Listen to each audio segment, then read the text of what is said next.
Esta historia me la envió Mateo, un guarda forestal que trabajaba en la cordillera patagónica argentina. Me contactó después de escuchar varias historias en el canal y me dijo que necesitaba compartir algo que le sucedió hace 3 años. Si tú también has vivido experiencias extrañas en lugares remotos, en bosques o montañas donde la naturaleza parece tener sus propias reglas, déjalo en los comentarios. Me encanta leer sobre encuentros en lugares aislados donde lo inexplicable parece más posible. Ahora, déjame llevarte a un bosque frío y silencioso en el sur de Argentina, donde Mateo descubrió que a veces el silencio esconde cosas que es mejor no despertar. Mi nombre es Mateo, y durante 7 años fui guarda forestal en el Parque Nacional Nahuel Huapi, en la Patagonia Argentina. Es un trabajo solitario, pero eso era precisamente lo que me gustaba.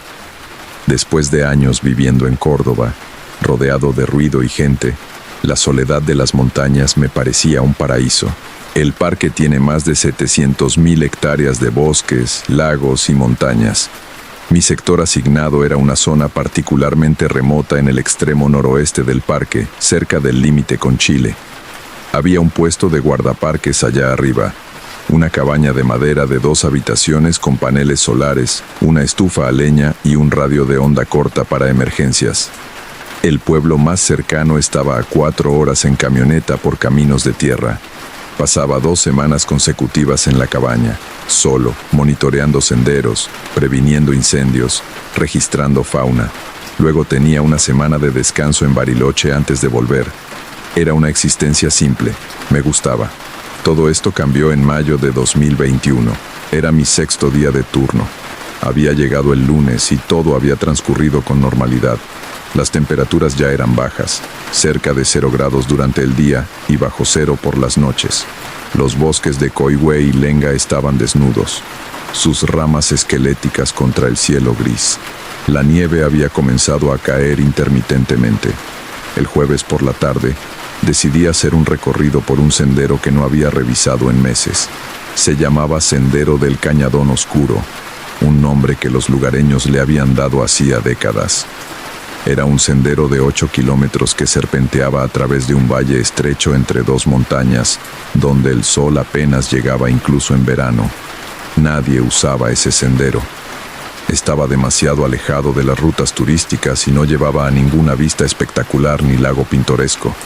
Era solo bosque denso, silencioso y frío, pero era mi responsabilidad chequearlo periódicamente. Salí de la cabaña alrededor de las 2 de la tarde, con suficiente luz diurna para ir y volver antes del anochecer. Llevaba mi mochila con lo esencial: agua, comida, linterna, cuchillo, radio, kit de primeros auxilios, y mi rifle, que siempre llevaba por si acaso encontraba un puma o jabalí agresivo.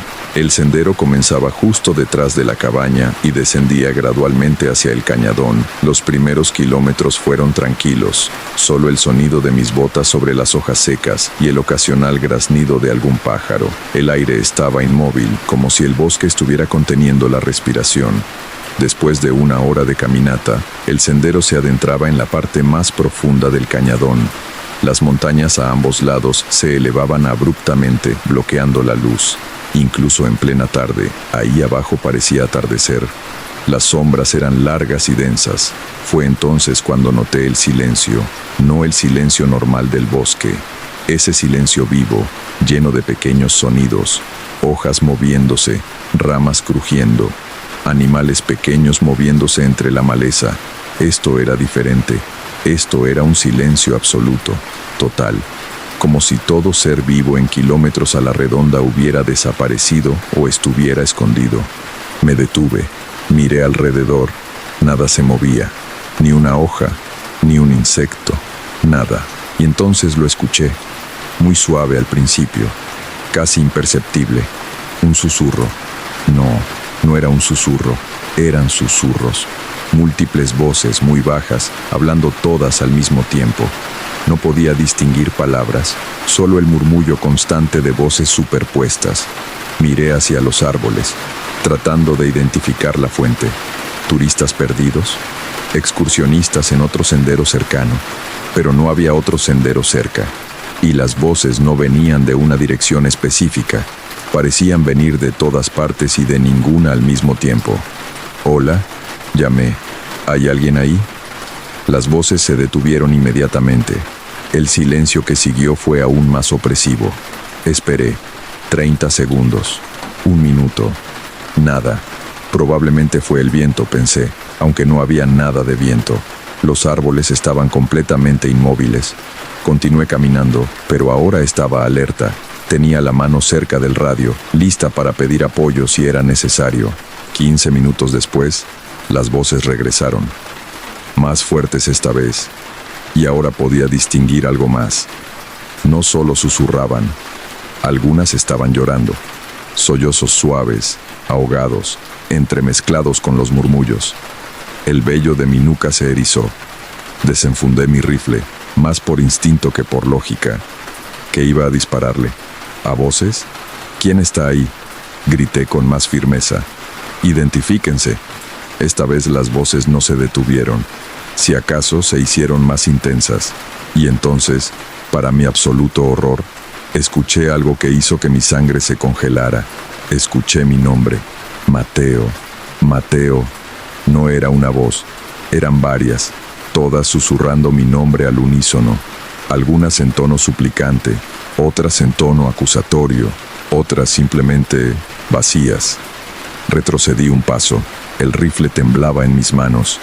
¿Quién carajo está ahí? Mateo, ven, Mateo, ayúdanos, Mateo. Las voces ahora parecían moverse, acercándose, rodeándome. Podía escucharlas a mi derecha, a mi izquierda, detrás de mí, por todas partes. Decidí dar media vuelta. Esto no era normal. Necesitaba salir de ahí. Podría volver con refuerzos, con explicaciones lógicas. Pero ahora solo quería irme. Comencé a caminar rápidamente por donde había venido. Las voces me seguían. No te vayas. Mateo, no te vayas. Necesitamos. Por favor. Aceleré el paso. Las voces se hicieron más urgentes, más desesperadas. No, Mateo, quédate, escúchanos, por favor. Empecé a correr. Mis botas golpeaban el sendero con fuerza. Mi respiración era pesada, formando nubes en el aire frío. El rifle rebotaba contra mi espalda. Y entonces, algo me hizo tropezar. No fue una raíz, no fue una piedra. Fue como si algo, una mano invisible, me agarrara el tobillo y tirara. Caí fuertemente, golpeando el suelo con fuerza. El rifle se deslizó varios metros por el sendero. Las voces explotaron en volumen. Ya no susurraban, gritaban. ¡Mateo! ¡Mateo! ¡Mateo! Me arrastré hacia mi rifle, desesperado. Mis dedos lo alcanzaron justo cuando sentí algo más. Un frío intenso en mi pierna, donde lo que fuera me había agarrado. No era el frío del clima. Era un frío que penetraba hasta los huesos, que dolía de una manera que el frío normal no duele. Agarré el rifle, me di vuelta y apunté hacia... nada. No había nada visible ahí. Solo el bosque vacío. Solo los árboles inmóviles. Solo las sombras profundas. Pero las voces continuaban. Y ahora podía escuchar palabras más claramente. Nos dejaron... Nos olvidaron. Ayúdanos. Encuéntranos. Por favor, no nos dejen aquí. Me puse de pie, ignorando el dolor en mi pierna. Empecé a correr de nuevo.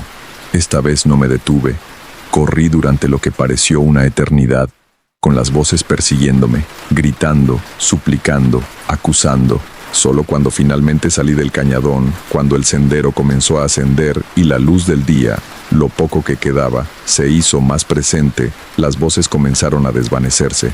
Se hicieron más débiles, más distantes, hasta que finalmente solo quedó el silencio normal del bosque, el crujido de ramas, el viento suave, el sonido de mi propia respiración agitada. Llegué a la cabaña cuando el sol se estaba poniendo. Entré, cerré la puerta con llave, algo que nunca hacía, y me desplomé en una silla, temblando. ¿Qué había sido eso? ¿Una alucinación? ¿Falta de oxígeno por la altura? ¿Algún gas natural del suelo que causa alucinaciones auditivas? Intenté encontrar explicaciones racionales, pero ninguna explicaba cómo las voces sabían mi nombre, cómo me habían agarrado, cómo el frío en mi pierna todavía persistía. Horas después, esa noche no dormí. Me quedé sentado junto a la estufa, con el rifle en mi regazo, escuchando los sonidos del bosque nocturno. Cada crujido me sobresaltaba, cada sombra que veía por la ventana me hacía saltar. A la mañana siguiente decidí investigar. Usé el radio para contactar a la oficina principal del parque en Bariloche. Pregunté sobre la historia del Cañadón Oscuro, si había alguna historia asociada con ese lugar. La respuesta que recibí me dejó helado. ¿Por qué preguntas sobre el Cañadón?, dijo Ramiro, mi supervisor. Solo curiosidad. ¿Hay algo que debas saber? Hubo una pausa larga. Mira, Mateo, oficialmente no hay nada, pero extraoficialmente, ese lugar tiene historia. Historia fea. Me contó que en la década de 1970, durante la última dictadura militar en Argentina, el Cañadón Oscuro había sido usado como lugar de desapariciones. Era remoto, inaccesible, perfecto para hacer desaparecer a personas sin que nadie lo supiera. Porque son solo historias, Mateo. No podemos tomar decisiones de personal basadas en supersticiones, y ese sendero necesita ser monitoreado como cualquier otro. Después de colgar el radio, me quedé sentado procesando la información. 20 personas, 20 voces, todas gritando por ayuda, todas olvidadas, todas queriendo ser encontradas. Sabía lo que tenía que hacer. Pasé los siguientes días preparándome. Investigué más, contacté a organizaciones de derechos humanos, hablé con historiadores locales, reuní toda la información que pude sobre las desapariciones en esa área. Y luego, una semana después, volví al Cañadón Oscuro. Esta vez no iba solo. Llevaba conmigo a un equipo de antropólogos forenses de Buenos Aires, especialistas en buscar restos de desaparecidos de la dictadura. Les había contado todo, mis experiencias, las voces, la historia del lugar. Algunos me miraron con escepticismo, otros con compasión, pero todos estuvieron de acuerdo en que valía la pena investigar. Entramos al cañadón temprano en la mañana. Esta vez, con luz del día completa y en grupo, el lugar parecía menos amenazante, pero el silencio seguía ahí, ese silencio antinatural. Usamos perros entrenados para detectar restos humanos y georradar portátil para escanear el suelo. A las 3 horas de búsqueda, uno de los perros empezó a ladrar frenéticamente en un área densa del bosque, a unos 50 metros del sendero. El equipo comenzó a excavar cuidadosamente. Encontraron huesos, muchos huesos. Durante las siguientes 2 semanas, el equipo forense excavó meticulosamente el área. Encontraron los restos de 18 personas, hombres y mujeres, algunos muy jóvenes, enterrados en fosas poco profundas, exactamente como Ramiro había dicho. Cada uno fue exhumado con cuidado, documentado, preparado para identificación mediante ADN. Después de 40 y tantos años, algunas familias finalmente tendrían respuestas. Algunos desaparecidos finalmente serían identificados y recibir un entierro digno. A la mañana siguiente decidí investigar. Usé el radio para contactar a la oficina principal del parque en Bariloche. Pregunté sobre la historia del Cañadón Oscuro, si había alguna historia asociada con ese lugar. La respuesta que recibí me dejó helado. ¿Por qué preguntas sobre el Cañadón?, dijo Ramiro, mi supervisor. Solo curiosidad. ¿Hay algo que debas saber? Hubo una pausa larga. Mira, Mateo, oficialmente no hay nada, pero extraoficialmente, ese lugar tiene historia, historia fea. Me contó que en la década de 1970, durante la última dictadura militar en Argentina, el Cañadón Oscuro había sido usado como lugar de desapariciones. Era remoto, inaccesible, perfecto para hacer desaparecer a personas sin que nadie lo supiera. Se estimaba que al menos 20 personas, activistas políticos, estudiantes, maestros, habían sido llevadas a ese cañadón y ejecutadas allí. Sus cuerpos nunca fueron encontrados, probablemente enterrados en fosas poco profundas en algún lugar del bosque, ocultos bajo décadas de hojas caídas y crecimiento vegetal. Los guardaparques más viejos dicen que ese sendero está maldito, continuó Ramiro, que los espíritus de los desaparecidos todavía están allí, buscando ser encontrados. Pero son solo supersticiones, ¿entiendes? Nada oficial.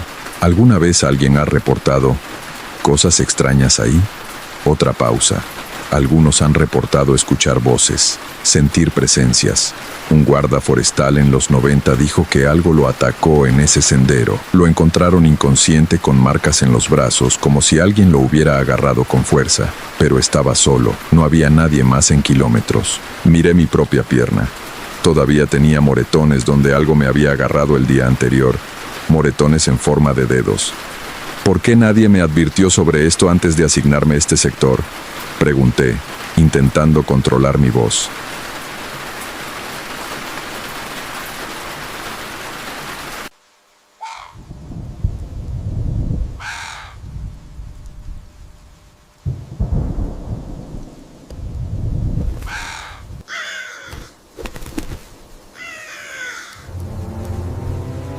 Hace unas semanas recibí un mensaje de una seguidora llamada Andrea.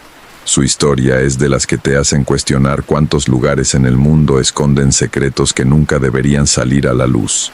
Si tienes tus propias experiencias con pueblos extraños o lugares donde sentiste que algo no estaba bien, me encantaría que las compartieras aquí abajo en los comentarios.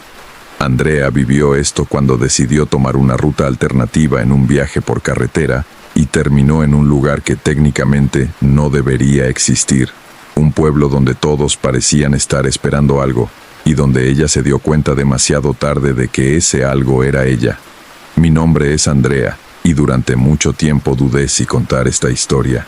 Hay cosas que cuando las compartes en voz alta suenan tan imposibles que temes que la gente piense que estás loca.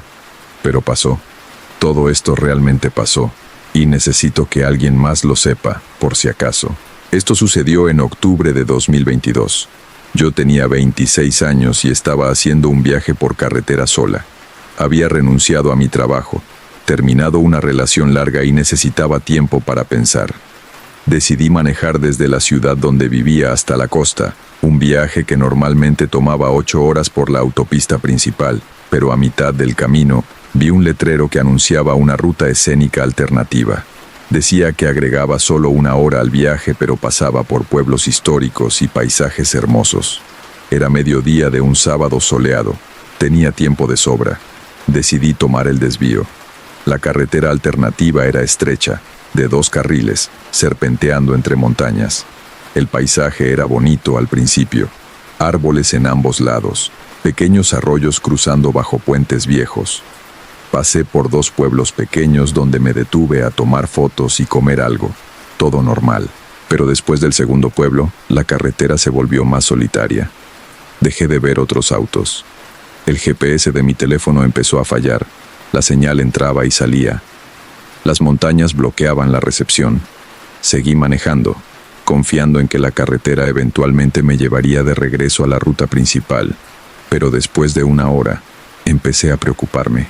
No había visto ningún letrero indicando distancias o pueblos cercanos.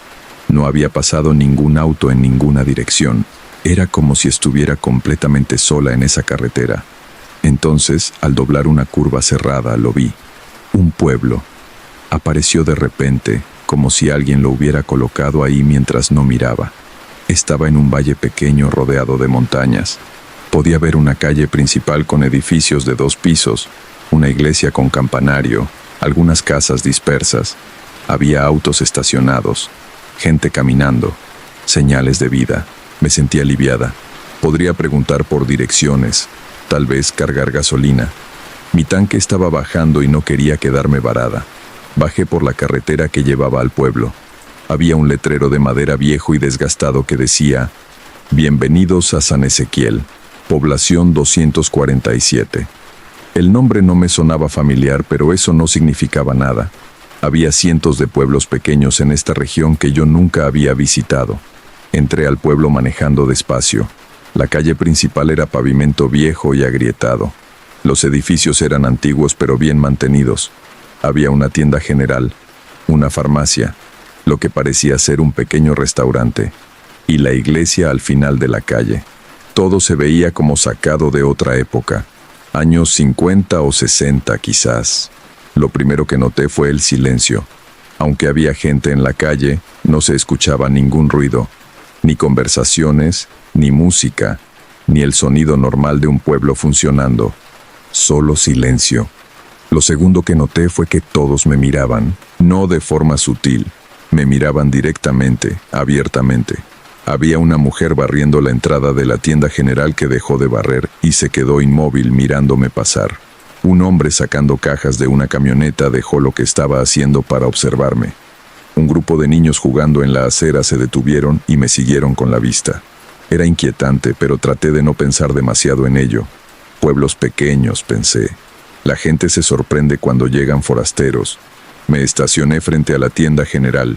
Cuando bajé del auto, la sensación de ser observada se intensificó. Podía sentir docenas de ojos sobre mí aunque tratara de no mirar directamente a nadie. Entré a la tienda. Una campanilla sobre la puerta sonó, aguda y clara en el silencio. El interior era como una cápsula del tiempo. Anaqueles de madera oscura, un mostrador antiguo con una caja registradora que parecía de los años 40, productos empacados en diseños que ya no se usaban. Detrás del mostrador había un hombre mayor, de unos 70 años, con overol y camisa de franela. Me miró sin expresión. «Buenas tardes», dije, tratando de sonar amigable. «Disculpe, estoy un poco perdida. ¿Podría decirme cómo llegar de regreso a la autopista principal?» Él no respondió inmediatamente. Solo me miró, evaluándome con ojos grises y fríos. Finalmente habló. «¿De dónde vienes?» «De la ciudad. Tomé la ruta escénica y creo que me desvié». «¿Cuánto tiempo llevas manejando?» «Unas 3 horas desde el último pueblo». Algo cambió en su expresión, una especie de reconocimiento, o quizás satisfacción. «Entonces llegaste justo a tiempo». «¿Perdón?»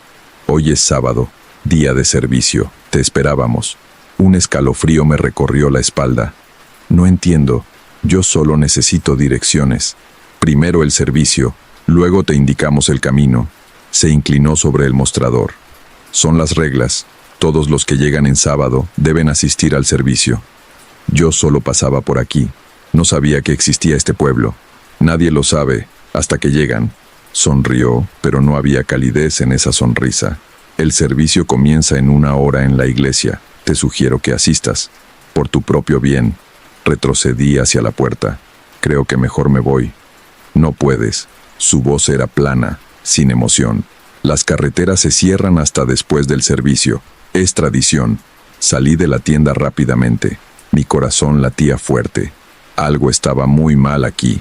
Necesitaba irme. Ya. Subí a mi auto y encendí el motor. Manejé hacia la salida del pueblo por donde había entrado. Pero cuando llegué al borde del pueblo, encontré una barricada de madera bloqueando la carretera. Y había 3 hombres parados junto a ella, mirándome. Di la vuelta e intenté salir por el otro lado del pueblo. Otra barricada. Más gente observando. Estaba atrapada. Estacioné de nuevo, las manos temblándome sobre el volante. Revisé mi teléfono. Sin señal. Intenté enviar un mensaje de texto, pero no salió. Llamar tampoco funcionaba. Miré alrededor del pueblo. La gente seguía en las calles, pero ahora todos se estaban moviendo en la misma dirección, hacia la iglesia. Caminaban lentamente, deliberadamente, todos con la misma expresión vacía en sus rostros. Decidí quedarme en el auto. Cerré las puertas con seguro y esperé. Tal vez cuando terminara su servicio o lo que fuera, quitarían las barricadas y podría irme. Pero después de unos minutos, alguien tocó en mi ventana. Una mujer de mediana edad con un vestido floreado de estilo antiguo. Sonreía, pero sus ojos estaban muertos. «Es hora», dijo. «Debes ir a la iglesia». «No quiero. Déjenme ir. Después del servicio. Primero debes participar. Son las reglas». «¿Qué pasa si no voy?» Su sonrisa se desvaneció. «Entonces tendremos que llevarte». Miré alrededor. Más gente se había reunido alrededor de mi auto. 1 docena de personas, todas mirándome con esos ojos vacíos. Algunos tenían herramientas en las manos. Palas, martillos, cuerdas. El miedo se apoderó de mí. Estaba completamente sola, sin forma de pedir ayuda, rodeada de personas que claramente no estaban bien. Bajé del auto con piernas temblorosas. «Está bien, iré». La multitud se abrió para dejarme pasar. Me escoltaron hacia la iglesia, caminando en silencio a mi alrededor como guardias. Podía sentir sus miradas sobre mí, pesadas e insistentes. La iglesia era un edificio viejo de piedra gris con un campanario alto. Las puertas de madera estaban abiertas. Adentro, podía ver que los bancos estaban llenos de gente. Todos sentados en perfecto silencio, todos mirando hacia el altar. Me llevaron adentro y me sentaron en el primer banco. Delante de mí, el altar estaba decorado de forma extraña. No había cruz. En su lugar, había un círculo grande pintado en la pared, negro con bordes rojos. Dentro del círculo había letras que no reconocí, en algún alfabeto antiguo. Y debajo del círculo había una mesa con objetos, velas negras, un cáliz de metal oscuro y algo que parecía ser un libro muy antiguo con tapas de cuero agrietado. Un hombre salió de una puerta lateral. Era mayor, tal vez de 80 años, vestido con túnica negra. Caminó hasta el altar con pasos lentos pero seguros.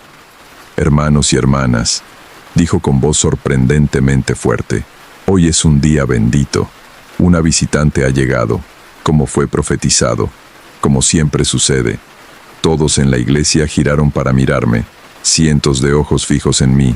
Quise gritar, pero mi voz no salió. «San Ezequiel nos enseñó», continuó el hombre, «que este pueblo existe fuera del mundo normal, que somos protegidos y bendecidos mientras sigamos las tradiciones, mientras ofrezcamos lo que se nos pide». Abrió el libro antiguo. Las páginas crujieron. Empezó a leer en ese idioma extraño que no entendía. Las palabras sonaban ásperas, dolorosas al oído. Las velas negras se encendieron solas. El círculo en la pared comenzó a brillar con una luz roja pulsante. «Cada ciclo», dijo el hombre, «debemos renovar nuestro pacto. Cada ciclo, el camino trae a alguien que renueva nuestro acuerdo, alguien que nos permite seguir existiendo fuera del tiempo, protegidos, eternos». Entendí entonces lo que estaba pasando. Yo era la ofrenda, la renovación del pacto que mencionaba. Sea lo que fuera con lo que este pueblo hubiera hecho un acuerdo, lo renovaban con personas como yo. Personas que se desviaban por error, que tomaban la carretera equivocada, que llegaban sin saber lo que les esperaba. Me puse de pie. No van a hacerme nada. La congregación se puso de pie como una sola entidad. Se movieron para bloquear las salidas. Sus rostros seguían vacíos, pero había algo debajo de esa vacuidad, algo oscuro y hambriento. «No puedes huir», dijo el hombre del altar. «El pueblo decide. El pueblo siempre decide». Corrí hacia la puerta lateral por donde él había entrado. Nadie me detuvo. Atravesé un pasillo estrecho, bajé unas escaleras y terminé en lo que parecía ser una cripta bajo la iglesia. Era un espacio grande con techo bajo, iluminado por velas, y las paredes estaban cubiertas con fotografías, cientos de ellas. Fotos en blanco y negro, en color, algunas nuevas, algunas viejas, todas de personas diferentes. Hombres, mujeres, jóvenes, viejos. Y debajo de cada foto había fechas. Las más antiguas eran de los años 30, las más recientes eran de hace pocos meses. En el centro de la cripta había un pozo, un agujero en el suelo de piedra que bajaba a oscuridad absoluta, y del pozo salía un sonido, un susurro colectivo, como si 1000 voces hablaran al mismo tiempo. Las fotografías eran todas las personas que habían llegado a este pueblo a lo largo de las décadas, todas las que habían renovado el pacto, y de alguna forma, todas estaban ahí abajo, en el pozo, atrapadas. Escuché pasos en las escaleras. La congregación venía por mí. Busqué desesperadamente otra salida. Había una puerta pequeña al fondo de la cripta. Corrí hacia ella, la abrí, y encontré un túnel. Un pasaje subterráneo que olía a tierra húmeda y algo podrido. No tenía opción. Entré al túnel. Era estrecho y bajo. Tuve que agacharme para avanzar. La oscuridad era casi total. Usé la luz de mi teléfono aunque seguía sin señal. El túnel parecía interminable. Podía oír voces detrás de mí. Gritos. Me llamaban. «Andrea, vuelve. No puedes escapar. El pueblo siempre recupera lo que es suyo». Seguí corriendo, tropezando, las paredes del túnel raspándome los brazos. Mis pulmones ardían, pero no podía detenerme. Después de lo que pareció una eternidad, vi luz adelante. El túnel terminaba en una abertura que daba al bosque fuera del pueblo. Salí, aspirando aire fresco, mirando alrededor tratando de orientarme. Estaba en la ladera de una montaña, sobre el pueblo. Podía verlo abajo en el valle, la iglesia, las calles, los edificios, y podía ver a la gente saliendo de la iglesia, buscándome. Empecé a subir la montaña, alejándome del pueblo. Tenía que llegar a la carretera, tenía que encontrar ayuda. El bosque era denso, las ramas me arañaban, las rocas me hacían tropezar, pero seguí subiendo. Alcancé la cresta de la montaña cuando el sol comenzaba a ponerse, y desde arriba miré hacia el valle donde había estado el pueblo. No había nada.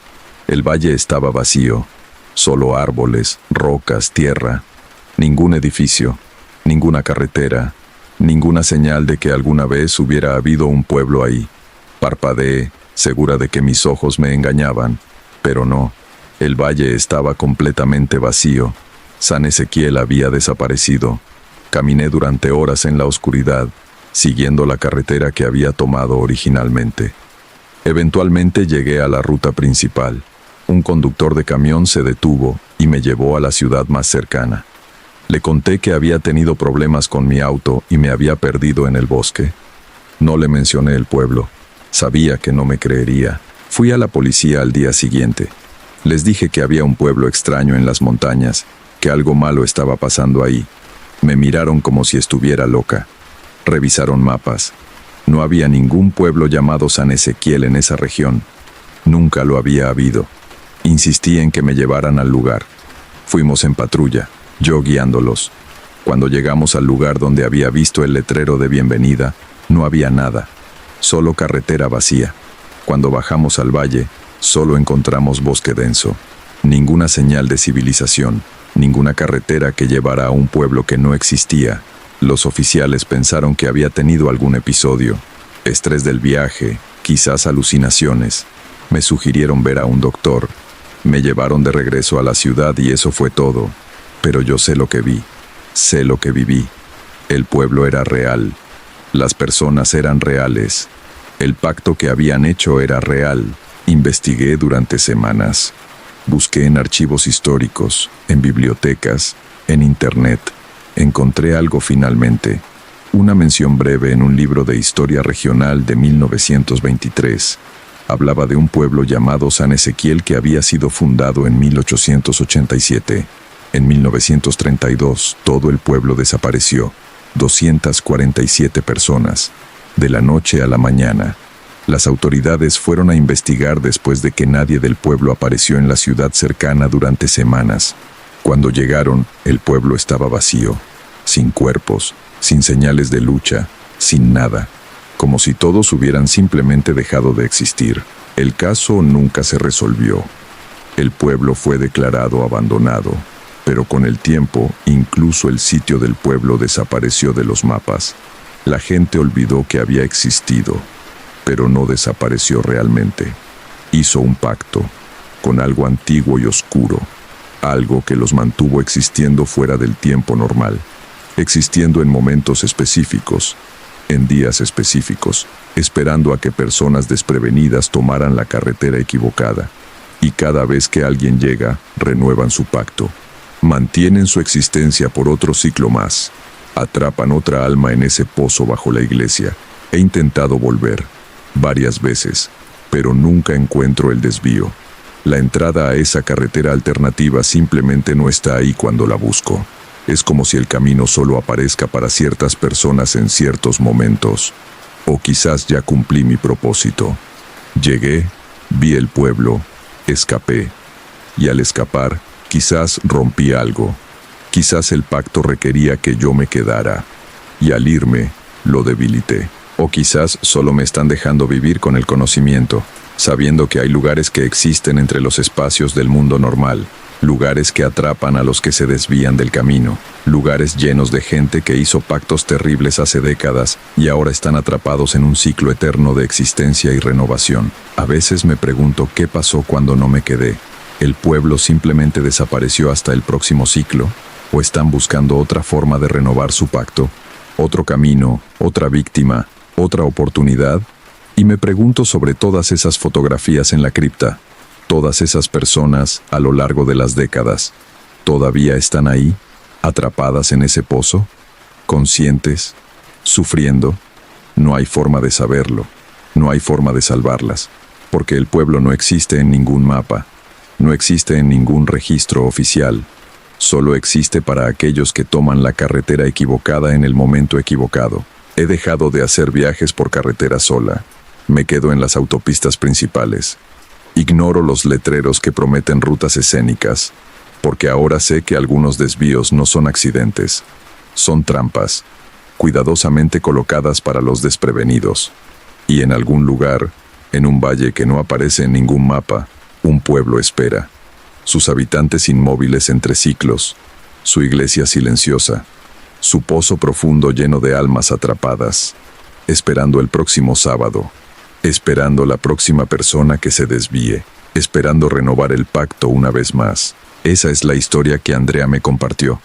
Todavía vive en su ciudad, pero dice que ha dejado de viajar sola y que ahora planea sus rutas con obsesivo cuidado. Nunca ha podido volver a encontrar ese desvío, aunque ha buscado docenas de veces.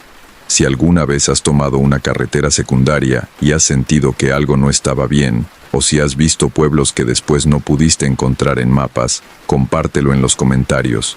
A veces los lugares más peligrosos son aquellos que no deberían existir pero que aparecen justo cuando alguien se pierde. Ten cuidado con los desvíos que parecen convenientes y recuerda que no todos los pueblos en el camino quieren que sigas tu viaje. Cuídate en la carretera y nos escuchamos en la siguiente historia.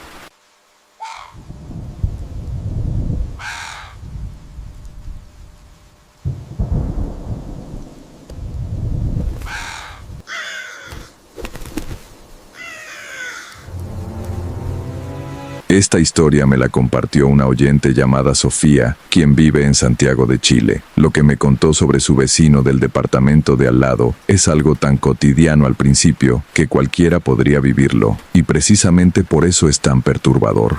Si alguna vez has escuchado cosas extrañas a través de las paredes de tu apartamento, ruidos que no tienen sentido, voces que no deberían estar ahí, me encantaría que lo compartieras en los comentarios. A veces lo más aterrador es lo que sucede justo al otro lado de una pared tan delgada como papel. Ahora, esta es la historia de Sofía y los 6 meses que pasó viviendo al lado de algo que nunca debió existir. Me llamo Sofía, tengo 28 años, y hace 8 meses me mudé de mi departamento en Santiago. Perdí el depósito, perdí dinero en la mudanza apresurada, y ahora pago casi el doble de renta en un lugar más pequeño. Pero no me importa, porque no podía quedarme ni un día más en ese lugar. No podía seguir viviendo al lado de él. Encontré el departamento en marzo de 2023. Era perfecto para mi presupuesto. Un ambiente en el barrio de Ñuñoa, segundo piso de un edificio antiguo pero bien mantenido. Tenía buena luz natural, estaba cerca del metro, y el edificio era tranquilo. Principalmente gente mayor y algunas parejas jóvenes, sin hijos. El departamento de al lado estaba vacío cuando me mudé. El portero, don Guillermo, me dijo que el inquilino anterior se había ido hacía como un mes. ¿Sabes por qué se fue?, pregunté, más por curiosidad que por preocupación. Don Guillermo se encogió de hombros. No dio razones. Solo dijo que necesitaba irse urgentemente. Pagó la penalización por romper el contrato y se fue en 2 días. No pensé mucho en ello. La gente se muda todo el tiempo por trabajo, problemas personales, lo que sea. El departamento de al lado permaneció vacío durante mis primeras 3 semanas. Era agradable, silencioso. Podía trabajar desde casa sin distracciones. Soy diseñadora gráfica freelance y dormir bien por las noches. Pero entonces, a finales de marzo, alguien se mudó al departamento contiguo. Lo supe porque escuché el ruido de muebles siendo arrastrados, voces de cargadores, lo típico de una mudanza. Era un sábado por la tarde. Decidí ser amable e ir a presentarme una vez que terminaran. Toqué la puerta alrededor de las 6 de la tarde. Nadie contestó. Toqué de nuevo. Nada. Podía escuchar un televisor o radio encendido adentro, así que sabía que había alguien. Tal vez estaban cansados de la mudanza y no querían atender. Lo entendí. Esa noche, alrededor de las 11, escuché música. No fuerte, pero lo suficientemente clara como para atravesar la pared que compartíamos. Era música antigua, de los años 50 o 60. canciones en español que sonaban como boleros. Bien, pensé, mi vecino tiene gustos musicales retro, no es problema. No estaba tan alto como para molestar, pero la música continuó. 11:30, medianoche, 12:30, 1 de la madrugada. A las 2 de la madrugada, finalmente golpeé la pared. Oye, es muy tarde, baja la música. La música se detuvo inmediatamente. Gracias, murmuré, y me volví a dormir. La noche siguiente, domingo, la música comenzó de nuevo. Misma hora, 11 de la noche, mismas canciones antiguas, y continuó hasta las 2 de la madrugada cuando volví a golpear la pared. Esto se convirtió en un patrón. Cada noche, 11 de la noche hasta las 2 de la madrugada, siempre la misma música, siempre se detenía cuando yo golpeaba la pared. Después de una semana de esto, decidí confrontar a mi vecino directamente. Toqué su puerta un martes por la tarde. Esta vez, alguien contestó. La puerta se abrió apenas una rendija. Pude ver parte de una cara, un hombre, tal vez de 40 y tantos años, con barba descuidada y ojos cansados. Sí, su voz era ronca, como si acabara de despertar. Hola, soy Sofía. Vivo en el departamento de al lado. Solo quería presentarme y también, bueno, la música por las noches es un poco fuerte. ¿Podrías bajarle el volumen después de las 11? Él me miró fijamente durante unos segundos sin parpadear. No pongo música, dijo finalmente. ¿Qué? Sí pones música, todas las noches, canciones antiguas, boleros. No pongo música, nunca pongo música. Pero yo la escucho claramente a través de la pared. No soy yo, dijo, y cerró la puerta en mi cara. Me quedé ahí parada, confundida y molesta. ¿Por qué mentir sobre algo tan obvio? Esa noche, a las 11 en punto, la música comenzó de nuevo. Esta vez presté más atención. Definitivamente venía del departamento de al lado. Podía escucharla más fuerte cuando ponía mi oído contra la pared compartida. Pero había algo más. Entre las canciones podía escuchar voces, como si hubiera gente conversando. Una voz masculina y una femenina, hablando en tonos bajos, ocasionalmente riendo. ¿Mi vecino tenía visitas? ¿Por eso negó poner música? ¿Estaba avergonzado de tener fiestas nocturnas? A las 2 de la madrugada, golpeé la pared más fuerte de lo usual. La música se detuvo, pero las voces continuaron. Ahora sonaban diferentes. Ya no conversaban, sonaban como si estuvieran discutiendo. La voz femenina se elevaba, alterada. La masculina respondía en tonos duros, y entonces escuché algo que hizo que mi piel se erizara.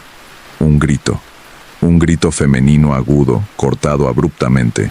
Luego, silencio total. Me levanté de la cama, con el corazón latiendo rápido.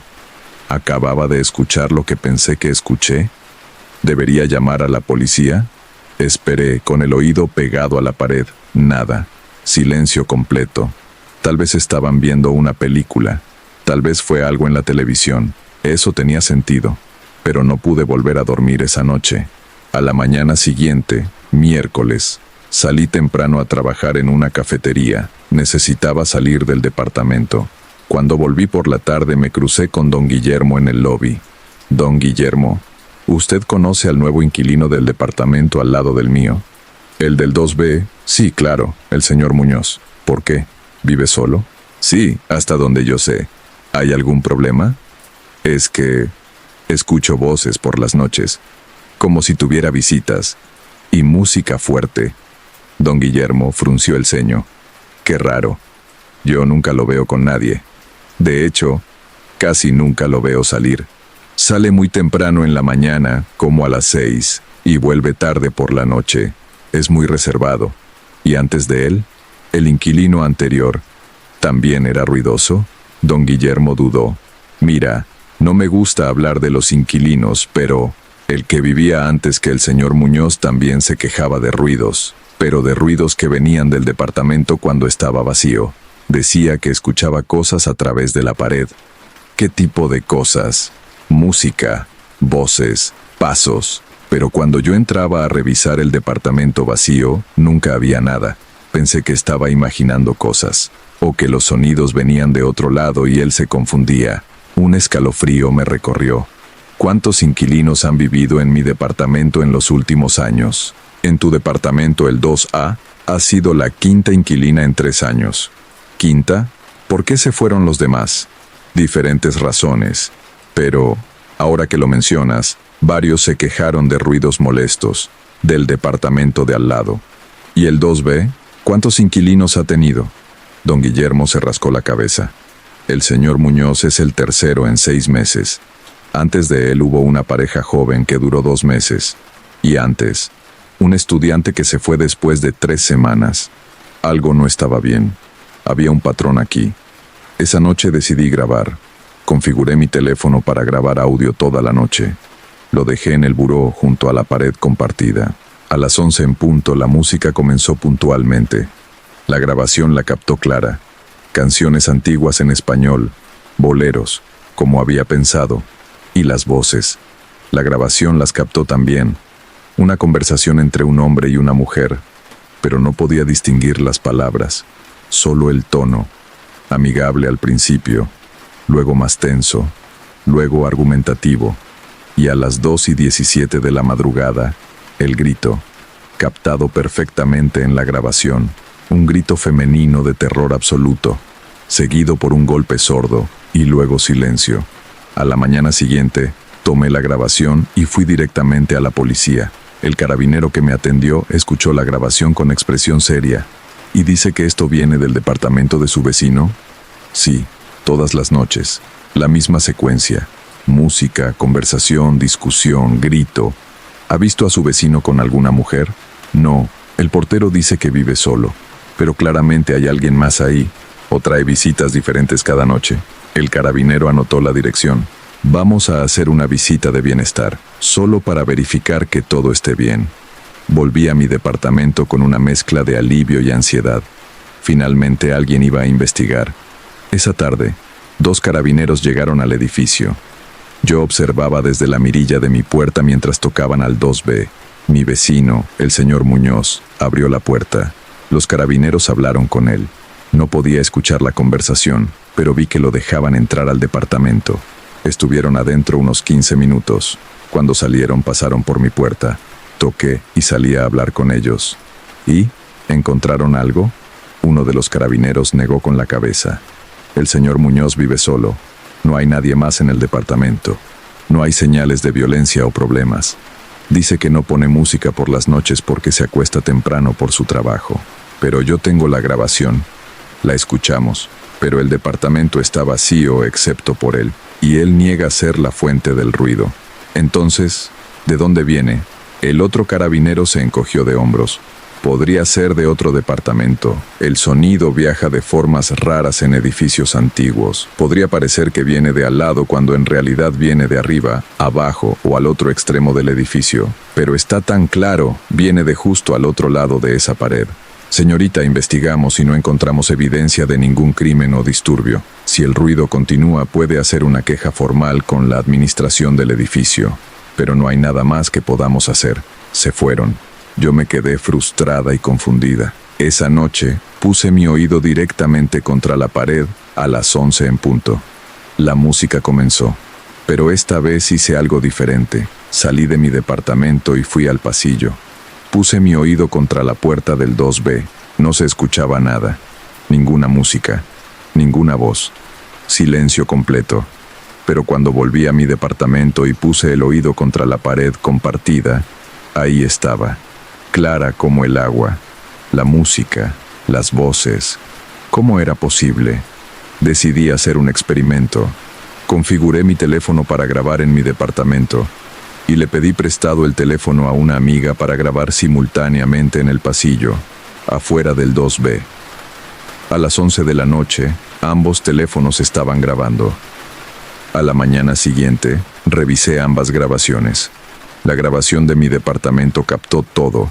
Música, voces, el grito a las 2:17 de la mañana. La grabación del pasillo no captó nada. Solo silencio. Ocasionales sonidos de tuberías. Nada más. Los sonidos solo existían dentro de mi departamento. Solo podían ser escuchados desde mi lado de la pared.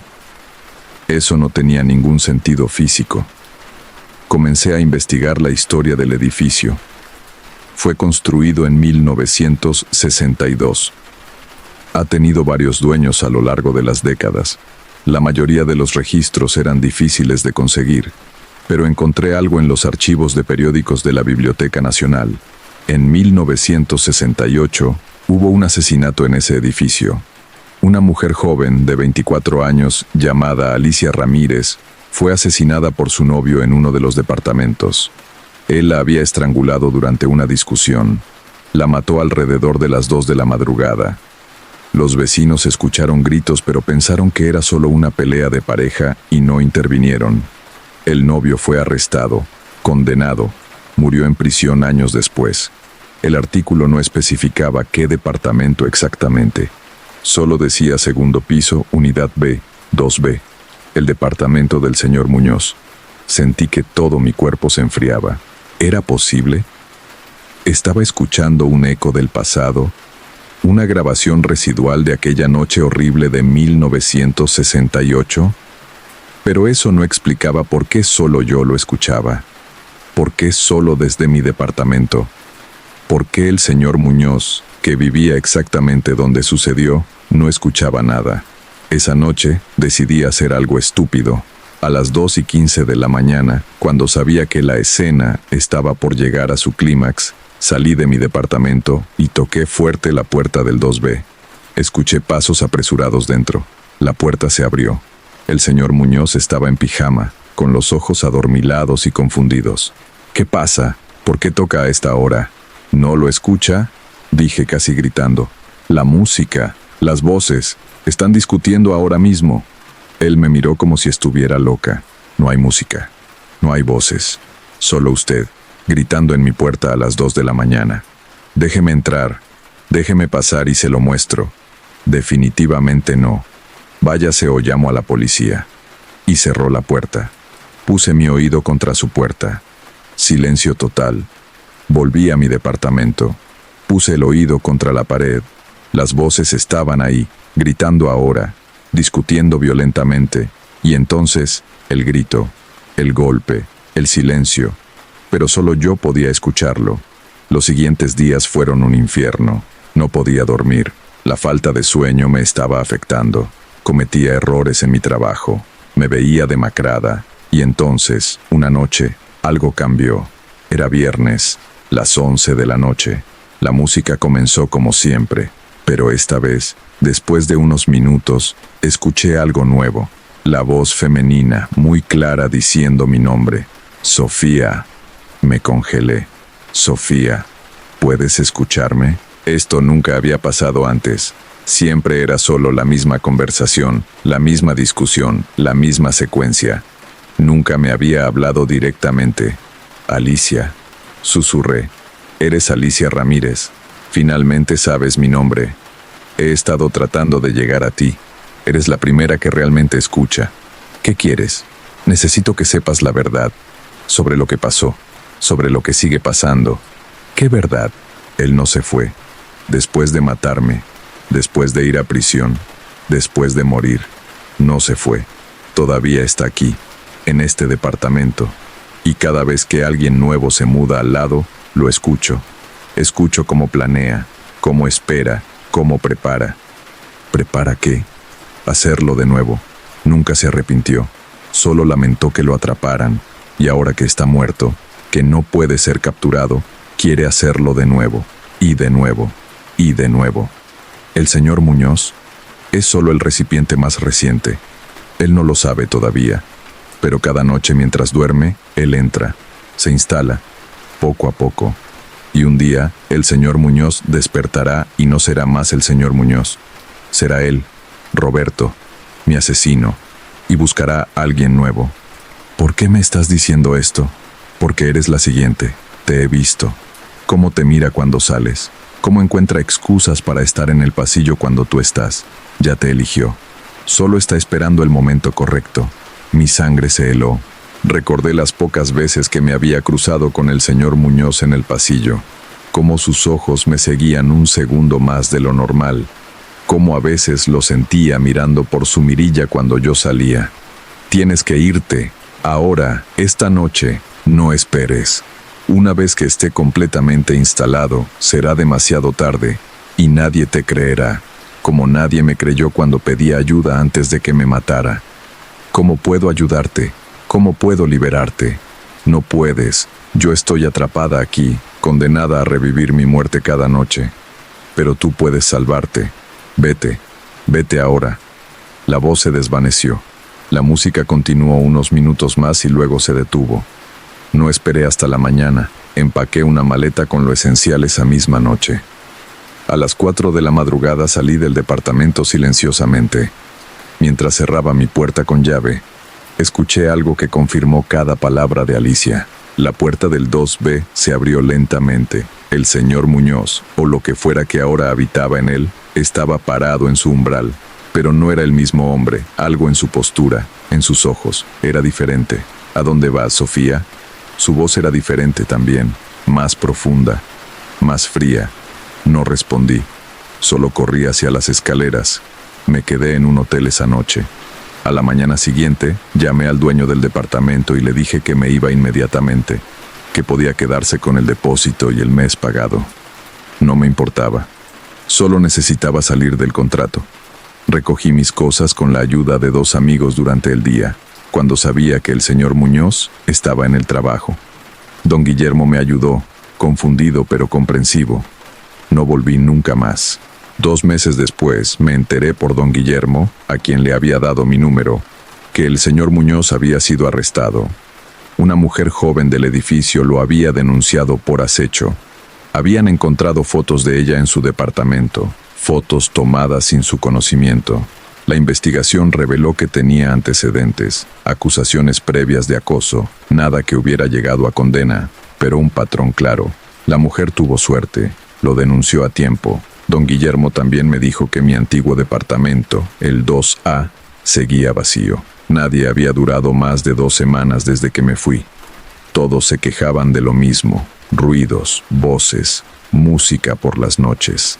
Y todos eventualmente eran acechados por el inquilino del 2B, porque Roberto sigue ahí, buscando, esperando, usando a cualquier alma lo suficientemente desafortunada como para mudarse al 2B como su vehículo. Y Alicia sigue atrapada, condenada a revivir su asesinato cada noche, tratando desesperadamente de advertir a las nuevas inquilinas antes de que sea demasiado tarde. A veces funciona. A veces, como conmigo, escuchan a tiempo. Otras veces, prefiero no pensar en las otras veces. Eso fue todo lo que Sofía quiso compartir. Me dijo que ahora vive en un edificio nuevo, más moderno, donde verifica cuidadosamente a todos sus vecinos antes de firmar cualquier contrato. Si alguna vez has vivido en un lugar donde sentiste que algo estaba tratando de advertirte, donde los sonidos que escuchabas eran mensajes desesperados, déjalo en los comentarios. A veces las víctimas del pasado intentan proteger a las del futuro, y a veces, escuchar esas advertencias puede salvarte la vida. Cuídate mucho, verifica siempre a tus vecinos y nos vemos en la siguiente historia.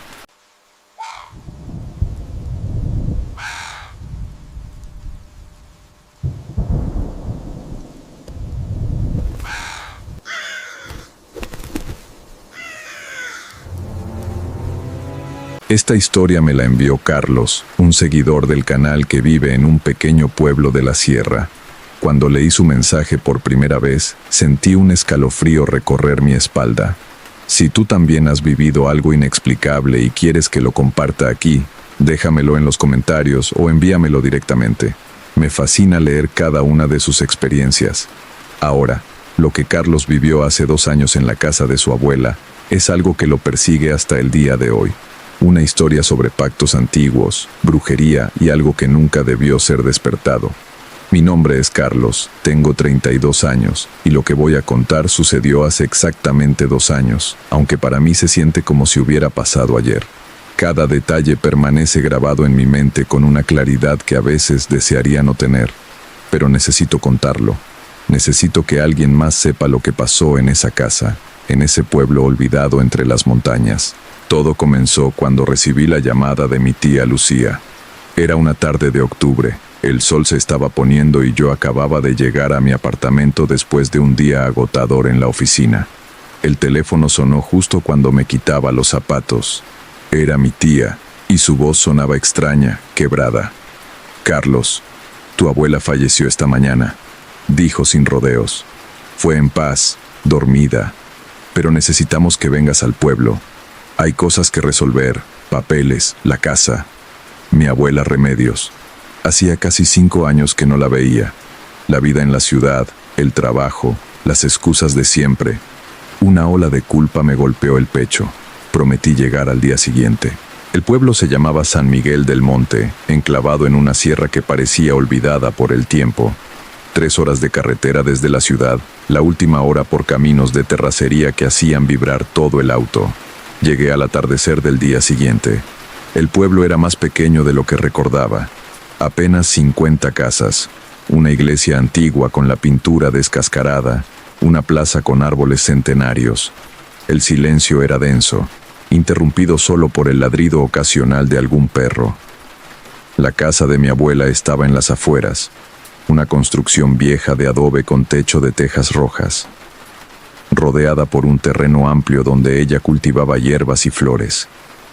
El portón de madera crujió cuando lo empujé. El jardín estaba descuidado, las plantas crecían salvajes.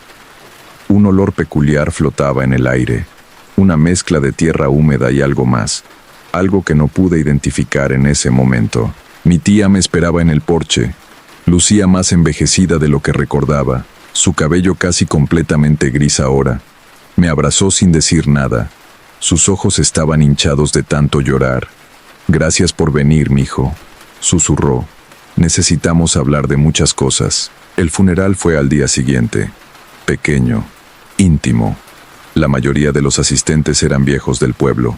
Rostros arrugados que miraban con una mezcla de respeto y algo más. Algo parecido al miedo. Lo noté en cómo algunos evitaban acercarse demasiado al ataúd, en cómo persignaban con movimientos rápidos, casi nerviosos. Después del entierro, mi tía y yo regresamos a la casa. Nos sentamos en la cocina, donde ella preparó café en una vieja cafetera de peltre que reconocí de mi infancia. El silencio entre nosotros era pesado. «Carlos», comenzó finalmente, removiendo su café sin mirarlo, «hay cosas sobre tu abuela que nunca supiste, cosas que la familia decidió mantener ocultas». Levanté la vista, intrigado. «¿Qué tipo de cosas?». Ella suspiró profundamente. «Tu abuela no era solo una señora que cultivaba plantas medicinales. Ella sabía cosas, hacía cosas. La gente del pueblo venía a buscarla para todo tipo de problemas, enfermedades que los doctores no curaban, maldiciones, mal de ojo, amores perdidos». «¿Brujería?», pregunté incrédulo. «Así le llaman algunos». Ella decía que solo usaba el conocimiento antiguo, lo que le enseñó su madre y su abuela antes que ella, una línea que se remontaba generaciones atrás. Mi tía hizo una pausa, sus manos temblaban ligeramente. «Pero hay algo más, algo que te incumbe directamente». Sacó un sobre amarillento de su bolso. Estaba sellado con lacre rojo. En la parte frontal, con la letra temblorosa de mi abuela decía, «Para Carlos, abrir solo después de mi muerte». «Ella me dio esto hace 6 meses», explicó mi tía. «Me hizo prometerle que te lo entregaría personalmente, y me hizo prometerle algo más». Su voz se quebró. «Que me aseguraría de que hicieras lo que dice la carta, que lo hicieras exactamente como ella indica». Tomé el sobre con manos temblorosas. El lacre se rompió con un chasquido seco. Dentro había 2 hojas escritas con esa misma letra temblorosa. Comencé a leer. «Mi querido Carlos, si estás leyendo esto, significa que ya partí de este mundo. No temas por mí, pues hice las paces con mi destino hace mucho tiempo. Pero escribo esto porque hay algo que debes saber, algo que debes hacer. Cuando yo tenía 20 años, tu bisabuela me enseñó los secretos de nuestra familia. Somos guardianas, Carlos. Guardianas de un pacto muy antiguo, sellado hace más de 200 años por nuestra antepasada, Remedios I, de quien heredé mi nombre. Ella hizo un trato con algo que no era de este mundo. A cambio de poder, conocimiento y protección para sus descendientes, prometió que cada generación mantendría vigente el pacto.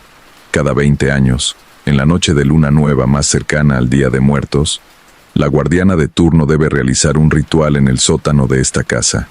Un ritual de renovación. Yo lo he hecho durante 50 años. Tu madre debió ser la siguiente, pero ella se fue del pueblo. Rechazó nuestro legado. Por eso la línea salta a ti. Eres el único descendiente directo que queda. No tienes hermanos. Tus primos son hijos de ramas lejanas.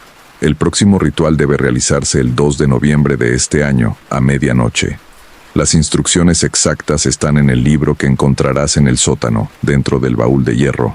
La llave está enterrada bajo la tercera maceta de barro, a la izquierda de la entrada trasera.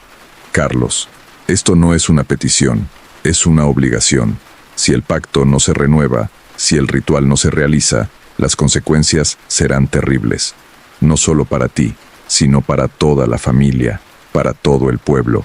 Lo que mantuvimos contenido durante 2 siglos será liberado. No te pido que entiendas, solo que confíes en mí.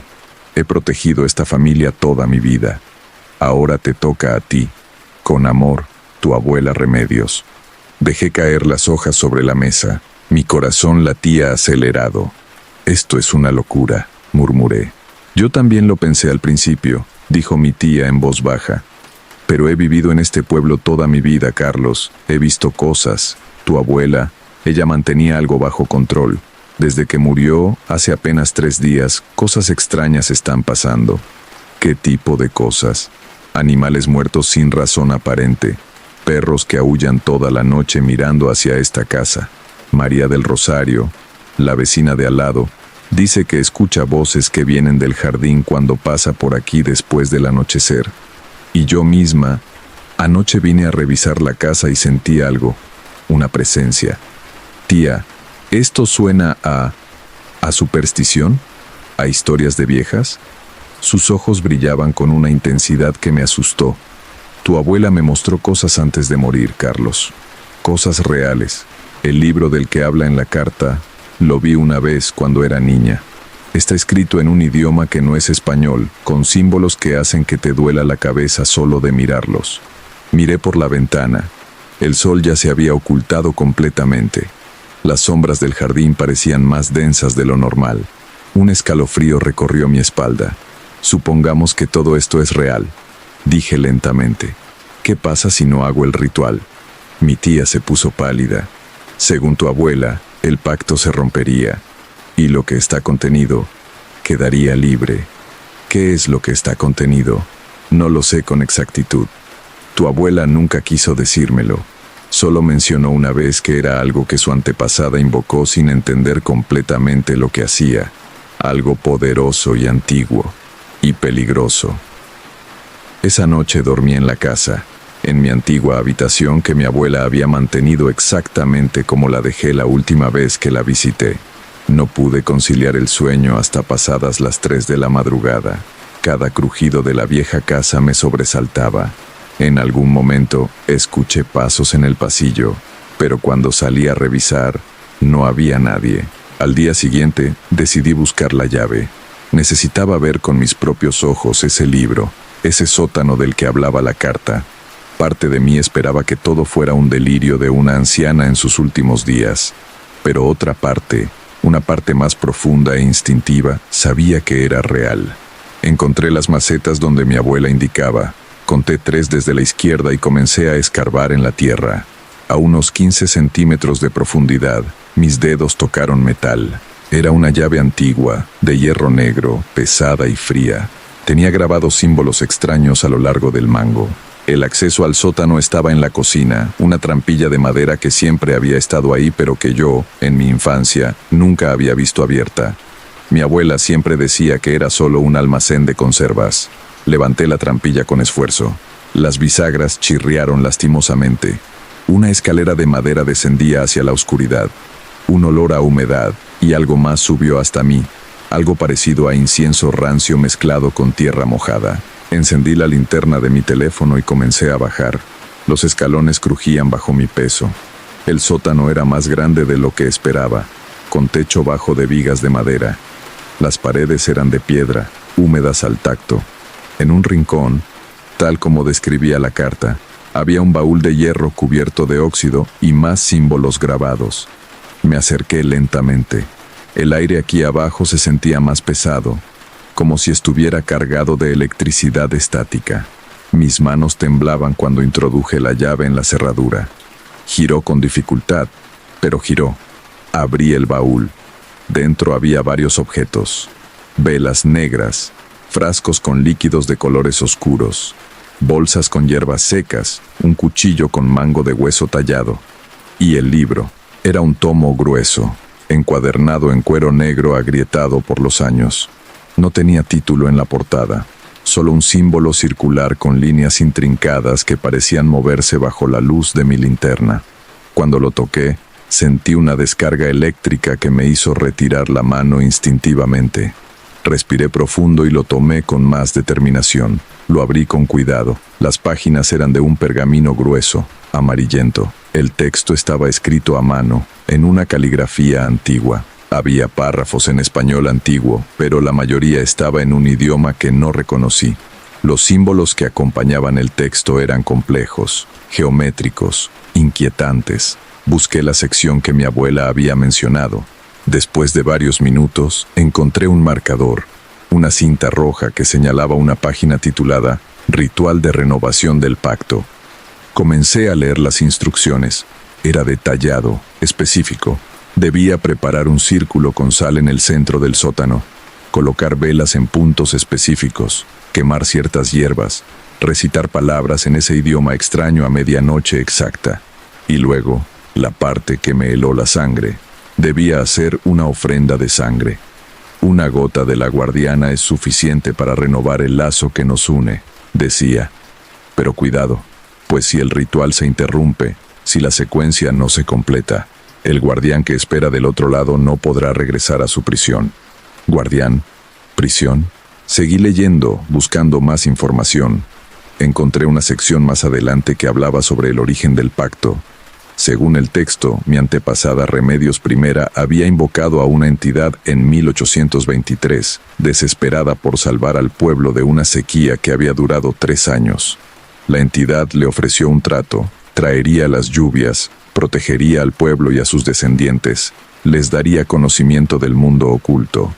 A cambio, debía ser alimentada cada 20 años con el ritual, manteniendo así el vínculo que la ataba a este mundo pero también la contenía, evitando que actuara por su propia voluntad.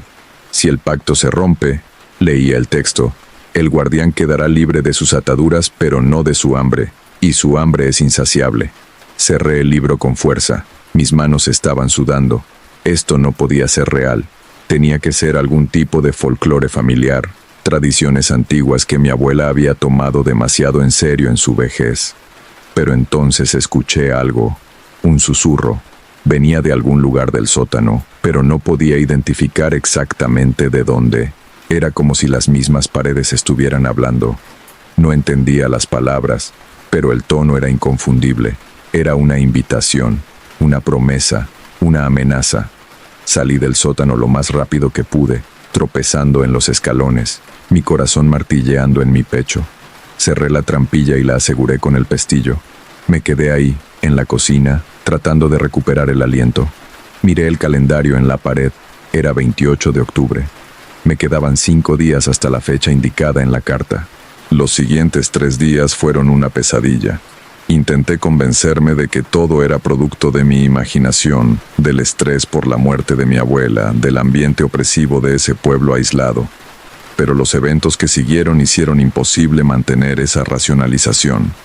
La primera noche después de abrir el baúl, me desperté a las 3 de la madrugada con la sensación de que alguien me observaba. Mi habitación estaba oscura, pero podía jurar que había una figura de pie en la esquina. Cuando encendí la luz, no había nada, pero el aire estaba helado y olía a tierra mojada. Al día siguiente, mi tía vino a visitarme. Estaba más pálida que nunca. 2 gallinas murieron anoche en mi corral, me dijo. Sin marcas, sin sangre, solo muertas. Y María dice que su esposo está enfermo, con fiebre alta y delirios. Sigue repitiendo que algo viene, que algo está despertando. Tía, ¿realmente crees que todo esto está conectado? Carlos, He vivido aquí 70 años, conozco este pueblo, conozco sus ritmos, y te digo que algo está mal, muy mal. Desde que tu abuela murió, es como si una sombra se hubiera posado sobre San Miguel del Monte. Esa tarde decidí hablar con don Esteban, el hombre más viejo del pueblo. Si alguien sabía sobre la historia real de mi familia, sería él. Lo encontré en su casa, una construcción aún más vieja que la de mi abuela, fumando en su mecedor en el porche. Sabía que vendrías a buscarme, dijo antes de que yo pudiera hablar. Su voz era como grava. Vienes por lo del pacto. Me senté a su lado, sorprendido. ¿Usted sabe sobre eso? Claro que sé. Todos los viejos del pueblo lo sabemos, aunque nunca hablamos de ello abiertamente. Tu abuela Remedios fue la guardiana durante décadas. Mantuvo al pueblo a salvo, alejó las enfermedades, trajo buenas cosechas, pero todo tiene un precio. ¿Qué es exactamente lo que ella mantenía contenido? Don Esteban dio una larga calada a su cigarrillo. Sus ojos, nublados por las cataratas, parecían ver más allá de mí, hacia el pasado. Pinto, mi abuelo me contó la historia cuando yo era joven. En 1823, este pueblo estaba muriendo. No llovía, las cosechas se perdían, la gente se iba o moría de hambre. Tu antepasada, Remedios I, era conocida como una mujer sabia, una curandera, pero también se sabía que conocía los caminos oscuros, las invocaciones que nadie más se atrevía a hacer. Una noche, durante una luna nueva, ella realizó un ritual en lo que ahora es el sótano de tu casa. Invocó algo que no debió invocar. Lo llamó el guardián de las aguas subterráneas, una entidad antigua que habitaba en las profundidades de la tierra. Le pidió que salvara al pueblo, y la entidad aceptó. A la mañana siguiente comenzó a llover. Llovió durante 3 días seguidos. El pueblo se salvó, pero el precio fue que el guardián ahora tenía un vínculo con este mundo a través de tu antepasada y su linaje. Cada 20 años debe ser reconocido. Debe sentir que el lazo permanece. Si no, quedará libre del acuerdo que lo mantiene en su prisión. Y cuando eso pase, tomará lo que considera suyo, las almas del pueblo, todos los que se han beneficiado del pacto durante 2 siglos. Un frío profundo me recorrió la columna vertebral. ¿Y si simplemente me voy? ¿Si abandono el pueblo y nunca regreso? Don Esteban me miró con algo parecido a la lástima. El pacto está en tu sangre, muchacho. No importa dónde vayas. Si lo rompes, las consecuencias te seguirán. Y no solo a ti, a toda tu familia, a todos los que llevan tu apellido. Esa noche, de regreso en la casa, me senté en la cocina con el libro abierto frente a mí. Leí y releí las instrucciones del ritual. Parte de mí aún se resistía a creer que todo esto era real, que realmente tendría que hacer esto. Pero otra parte, cada vez más fuerte, sabía que no tenía opción. El 1 de noviembre, día de Todos los Santos, el pueblo parecía estar sumido en una tensión palpable. El cielo estaba cubierto de nubes oscuras que no dejaban pasar el sol. Hacía un frío inusual para la época. Los perros del pueblo aullaban sin cesar. Mi tía vino a verme al atardecer. Traía una bolsa con provisiones. «Mañana es el día», dijo simplemente. «¿Vas a hacerlo?» «No sé si tengo opción». «Siempre hay opción, Carlos. Pero cada opción tiene sus consecuencias». Sacó de su bolsa una botella de mezcal. «Tu abuela tomaba un trago antes de cada ritual. Decía que ayudaba a calmar los nervios y a abrir la percepción. Esa noche no dormí. Me quedé despierto, mirando el techo, escuchando los sonidos de la casa. Alrededor de las 2 de la madrugada, comencé a escuchar pasos en el piso de arriba, aunque yo estaba solo en la casa. Escuché puertas que se abrían y se cerraban, voces que susurraban en idiomas que no comprendía. A las 5 de la madrugada, bajé al sótano. Necesitaba prepararme, asegurarme de que tenía todo lo necesario. La trampilla se abrió con su chirrido característico. Bajé las escaleras con la linterna. El sótano estaba exactamente como lo había dejado, excepto por un detalle que me heló la sangre. El baúl de hierro estaba abierto, aunque yo recordaba perfectamente haberlo cerrado. Y sobre el baúl, perfectamente ordenados, estaban todos los elementos del ritual: las velas, el cuchillo, las hierbas, la sal. Alguien o algo los había preparado. Pasé el día en un estado de ansiedad creciente. No pude comer. Cada ruido me sobresaltaba. Vi cómo el sol se ocultaba lentamente detrás de las montañas con una sensación de fatalidad inevitable.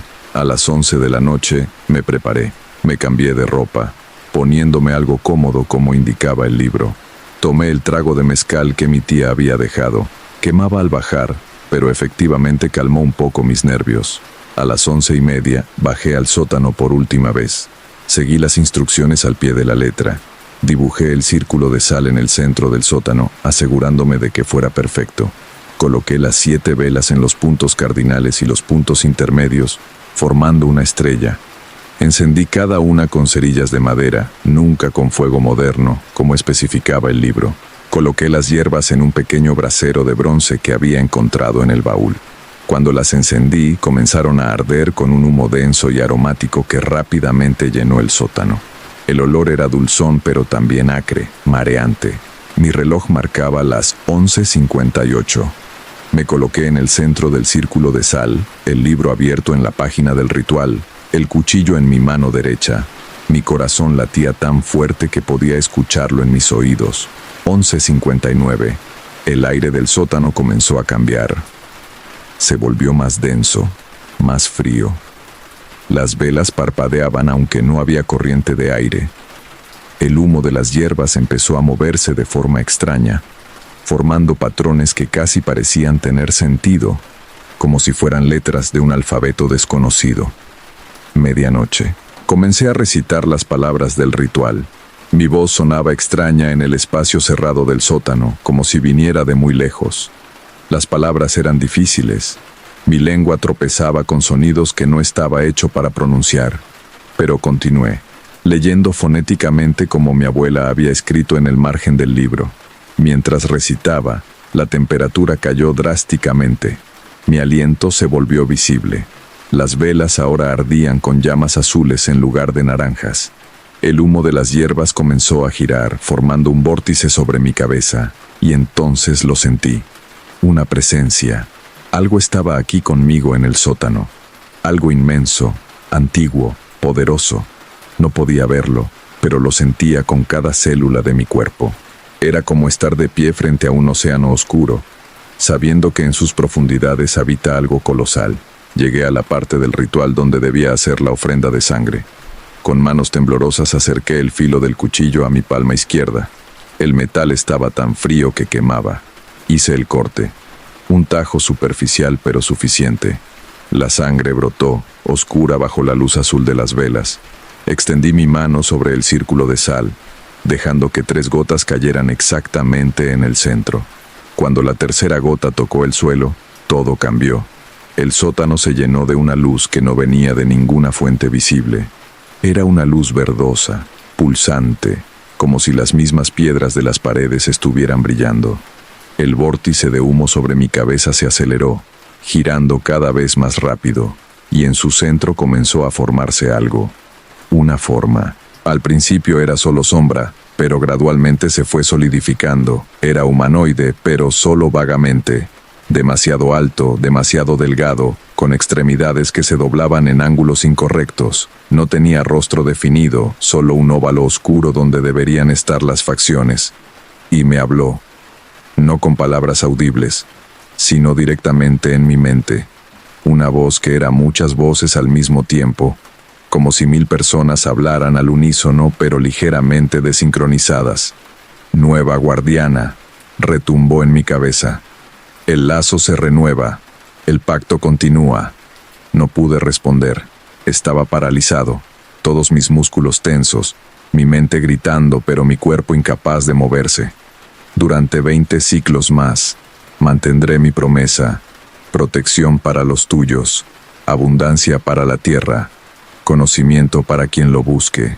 La forma se inclinó hacia mí, acercándose aunque no parecía moverse realmente. Simplemente estaba más cerca. Pero recuerda siempre, guardiana, soy contenido, no domado, soy atado, no derrotado. Si el lazo se rompe, si el pacto se olvida, Tomaré lo que es mío por derecho. ¿Qué es lo tuyo?, logré pensar, y de alguna forma esa cosa escuchó mi pensamiento. Las almas que han vivido bajo mi protección. Cada niño nacido, cada cosecha recogida, cada enfermedad curada, todo bajo mi gracia, todo mío si el pacto se rompe. Entonces, tan rápido como había aparecido, la forma se disolvió. El vórtice de humo se dispersó. Las velas volvieron a arder con llamas naranjas normales. La temperatura del sótano comenzó a subir lentamente. Me dejé caer de rodillas, temblando incontrolablemente. El ritual había terminado. Salí del sótano cuando las primeras luces del amanecer comenzaban a filtrarse por las ventanas. Me sentía exhausto, como si no hubiera dormido en días. Pero también sentía algo más, un peso nuevo en mi conciencia, una responsabilidad que ahora era mía. Mi tía llegó temprano. Debió ver algo en mi rostro porque no preguntó nada, solo me abrazó. «Lo hiciste», susurró. Asentí. En los días que siguieron, las cosas en el pueblo comenzaron a volver a la normalidad. El esposo de María se recuperó de su fiebre. Los animales dejaron de morir sin razón. Los perros dejaron de aullar. El cielo se despejó y volvió el sol. Yo me quedé en el pueblo una semana más, poniendo en orden los asuntos de mi abuela.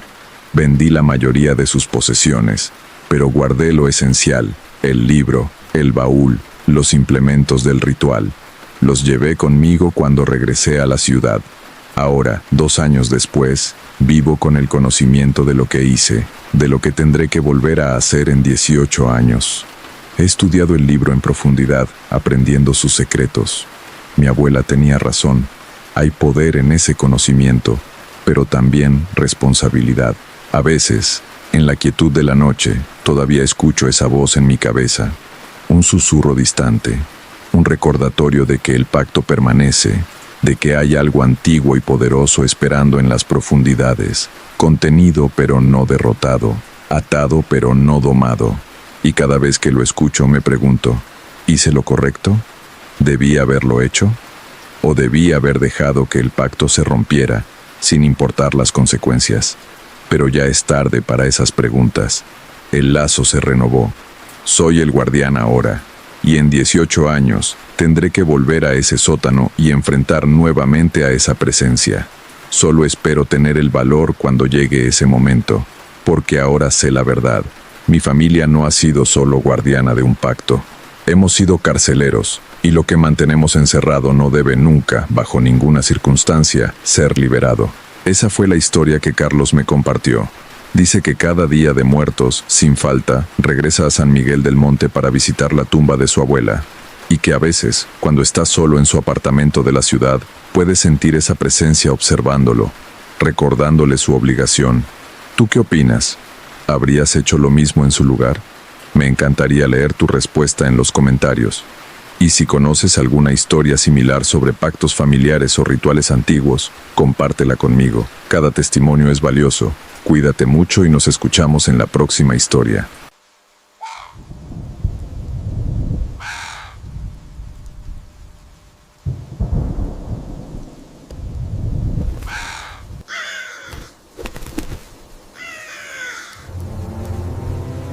Esta experiencia me la compartió Laura, una arquitecta que vive en Montevideo, Uruguay. Me escribió después de ver varios videos del canal y me dijo que finalmente estaba lista para contar lo que le pasó cuando trabajó en la restauración de un edificio abandonado. Si alguna vez has entrado a lugares olvidados, edificios vacíos donde el tiempo parece haberse detenido, y has sentido que no estabas solo, comparte tu historia en los comentarios. Me fascina cómo ciertos espacios parecen retener energía, memorias, presencias. Antes de comenzar, si disfrutas este contenido y aún no te has suscrito, te invito a hacerlo. Publicamos historias nuevas cada semana. Ahora sí, esta es la historia de Laura y el edificio que nunca debió ser restaurado. Me llamo Laura y soy arquitecta especializada en restauración de edificios históricos. Tengo 39 años y llevo 15 años en esta profesión. He trabajado en decenas de proyectos, casonas antiguas, teatros abandonados, hoteles deshabitados. Estoy acostumbrada a lugares viejos, polvorientos, llenos de historia. Me encanta mi trabajo precisamente por eso. Cada edificio tiene una historia que contar, pero hay un edificio que me hizo cuestionar si algunas historias deberían permanecer enterradas. Todo comenzó en marzo de 2023. Un desarrollador inmobiliario me contactó para evaluar un edificio en el barrio de Cordón, en pleno centro de Montevideo. Era un edificio Art Deco de 7 pisos, construido en 1936, que había estado abandonado desde principios de los años 90, 30 años sin ningún tipo de mantenimiento. El desarrollador quería convertirlo en apartamentos de lujo. Mi trabajo era evaluar la estructura, determinar qué se podía salvar, qué había que demoler y diseñar el plan de restauración. El edificio estaba en la esquina de una calle transitada, pero curiosamente la gente parecía evitarlo. Caminaban por la vereda opuesta. Los comercios vecinos no ocupaban las paredes colindantes. Era como si hubiera un espacio invisible alrededor del edificio que nadie quería cruzar. La primera vez que lo vi, entendí por qué causaba esa reacción. Era hermoso, pero profundamente perturbador. La fachada Art Deco todavía mostraba su elegancia original, líneas geométricas, ventanas arqueadas, balcones ornamentados con barandas de hierro forjado, pero todo estaba cubierto de suciedad, grafiti y deterioro. Las ventanas estaban tapiadas con tablones de madera podrida. La puerta principal había sido sellada con ladrillos. Había algo más, algo que no puedo explicar racionalmente. El edificio emanaba una sensación de rechazo, como si no quisiera que nadie entrara, como si estuviera guardando secretos que no deseaba revelar. Impresionante, ¿verdad?, dijo el desarrollador, un hombre de unos 50 años llamado Roberto. Una joya arquitectónica desperdiciada. ¿Por qué estuvo abandonado tanto tiempo?, pregunté. Problemas legales, disputas de herencia que duraron décadas. Finalmente se resolvieron y aquí estamos. ¿Alguien más intentó comprarlo antes? Roberto dudó. Hubo ofertas anteriores, ninguna se concretó. Pero eso es cosa del pasado. Ahora es nuestro, y tenemos luz verde para restaurarlo. No me dijo toda la verdad, lo supe después. Pero en ese momento, yo solo veía un proyecto fascinante. Conseguimos los permisos necesarios y comenzamos la evaluación. Contraté a un equipo pequeño, 2 ingenieros estructurales, un electricista y un plomero. Entraríamos durante el día, haríamos nuestras mediciones y evaluaciones, y saldríamos antes del anochecer. El primer día fue relativamente normal. Rompimos el sello de ladrillos en la entrada principal con un martillo neumático. La puerta detrás estaba oxidada pero intacta. Cuando finalmente la abrimos, nos recibió un olor a humedad, moho y algo más. Algo dulzón y podrido que no logré identificar. El vestíbulo era espectacular. Piso de mosaicos con diseños geométricos Art Deco, aunque cubierto de polvo y escombros. Una escalera de mármol ascendía majestuosamente hacia los pisos superiores. Había un viejo ascensor con puertas de reja metálica, obviamente no funcional después de 30 años. Las paredes tenían papel tapiz despegado, colgando en tiras largas. Había grafitis recientes en algunas zonas. Aparentemente personas sin hogar habían entrado a través de alguna ventana en algún momento, pero en general, el edificio estaba notablemente intacto. Comenzamos en la planta baja. Había sido un lobby y oficinas comerciales. Revisamos la estructura, tomamos fotos, hicimos anotaciones. Todo parecía sólido. El edificio estaba sorprendentemente bien construido. Entonces escuchamos algo que nos hizo detener. Un sonido metálico, como si alguien hubiera cerrado una puerta con fuerza en uno de los pisos superiores. Clang. Todos nos miramos. ¿Hay alguien más aquí?, preguntó Diego, uno de los ingenieros. No debería, respondí. Sellamos la entrada después de entrar. Probablemente algo que se cayó, dijo Marcos, el otro ingeniero. Este lugar está lleno de cosas sueltas. Continuamos trabajando, pero yo estaba alerta ahora, escuchando. 1 hora después, escuchamos pasos. Claros, inequívocos. Alguien caminando en el piso de arriba. El sonido de zapatos sobre el piso de madera. Tap, tap, tap, tap. Ok, definitivamente hay alguien aquí, dijo el electricista, Javier. Voy a revisar, dije agarrando mi linterna. ¿Quieres que vayamos contigo?, ofreció Diego. No, sigan trabajando. Probablemente es algún ocupa que no salió cuando tapiamos la entrada. Les diré que se vayan. Subí las escaleras de mármol. Cada paso hacía eco en el espacio vacío. Las escaleras estaban cubiertas de polvo, y pude ver claramente que no había huellas recientes excepto las mías. El primer piso había sido de apartamentos residenciales. Había un pasillo largo con puertas a ambos lados. La mayoría estaban abiertas, revelando apartamentos vacíos con muebles viejos cubiertos de sábanas, papeles amarillentos esparcidos por el suelo, botellas vacías. «¿Hola?», llamé. «¿Hay alguien aquí? Este es un edificio privado. Necesitan salir». Silencio. Caminé por el pasillo, revisando cada apartamento. Todos vacíos. No había señales de ocupación reciente. Ninguna manta, ningún rastro de fogatas, ninguna basura fresca. Si había ocupas, hacía tiempo que se habían ido. Pero entonces escuché los pasos de nuevo. Esta vez venían del piso de arriba. Segundo piso. Tap, tap, tap, tap. Subí al segundo piso. Mismo diseño. Pasillo largo. Apartamentos a ambos lados. Todos vacíos. «Esto no tiene sentido», murmuré. Los pasos comenzaron de nuevo. Tercer piso. Empezaba a frustrarme. ¿Alguien me estaba jugando una broma? Subí al tercer piso. Nada. Cuarto piso. Nada. Cuando llegué al quinto piso, me detuve. Este piso se sentía diferente. El aire era más frío, más denso. Y había un olor. Ese olor dulzón y podrido del vestíbulo, pero mucho más fuerte aquí. El pasillo estaba más oscuro que los demás. Algunas de las puertas estaban cerradas. Caminé lentamente, alumbrando con mi linterna cada puerta. Entonces noté algo extraño. En una de las puertas, apartamento 5C, había algo tallado en la madera. Me acerqué para ver mejor. Eran palabras, talladas profundamente como con un cuchillo o un clavo. Decían: «No entres». Y debajo: «Ella todavía está aquí». Un escalofrío me recorrió la espalda. Intenté girar la manija del apartamento 5C. Estaba cerrada con llave. Entonces escuché algo que hizo que mi corazón se detuviera. Una voz de mujer, cantando. Venía del interior del apartamento 5C. Era una canción de cuna, suave, melódica, pero había algo profundamente perturbador en ella.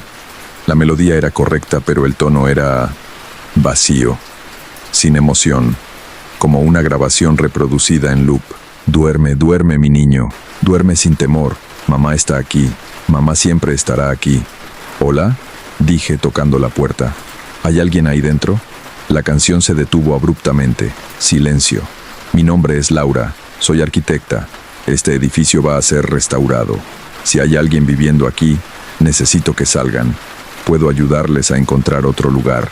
Más silencio. Y entonces, una voz. La misma voz que había estado cantando, pero ahora sonaba diferente, más cercana, justo del otro lado de la puerta. «¿Vas a llevarme a mi bebé?». Las palabras me helaron. No entiendo. ¿Qué bebé? No pueden llevarse a mi bebé. Es mío. Lo estoy cuidando. Lo estoy protegiendo. Señora, nadie va a llevarse nada. Solo necesito que abra la puerta. Un sonido extraño vino del otro lado, como arañazos, uñas raspando madera. «No puedo abrir». Él me encerró con mi bebé. Dijo que era por nuestro bien, pero mi bebé dejó de moverse, dejó de llorar, y ahora solo duermo, solo canto, solo espero. Mi mano temblaba en la manija. «¿Cuánto tiempo lleva ahí dentro?». «No lo sé. Mucho tiempo. Tanto tiempo». «¿Qué año es?». «2023». Un sonido horrible vino del otro lado de la puerta. Un gemido, un sollozo, algo entre risa y llanto. Tanto tiempo sola con mi bebé. Retrocedí de la puerta. Algo estaba muy mal aquí. Necesitaba salir. Necesitaba traer ayuda. Corrí hacia las escaleras. Pero cuando llegué, vi algo que hizo que tropezara y cayera. Había una mujer parada al inicio de las escaleras. Era joven, quizás 25 años. Llevaba un vestido de los años 50, descolorido y sucio.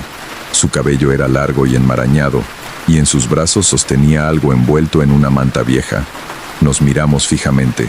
Sus ojos eran oscuros, hundidos, desesperados. «¿Vas a ayudarme?», susurró.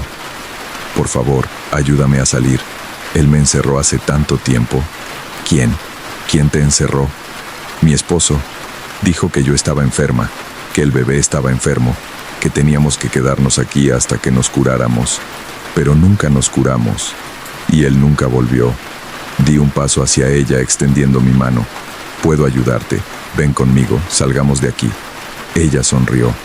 Fue la sonrisa más triste que he visto en mi vida. No puedo salir. Intenté durante años, pero siempre vuelvo aquí. Siempre vuelvo al apartamento 5C.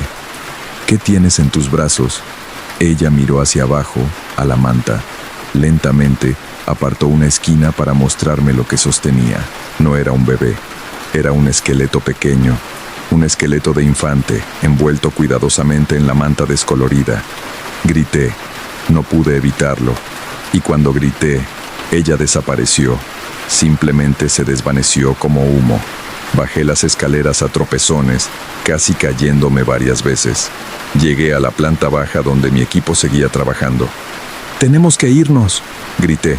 «Ahora». Ellos me miraron, alarmados por mi estado. «¿Qué pasó?» «¿Estás bien?» «No estoy bien. Hay algo muy malo en este edificio. En el 5º piso. Apartamento 5C. Necesitamos llamar a la policía». «Laura, cálmate. ¿Qué viste?» Les conté todo. La voz, la mujer, el esqueleto. Esperaba que pensaran que estaba loca.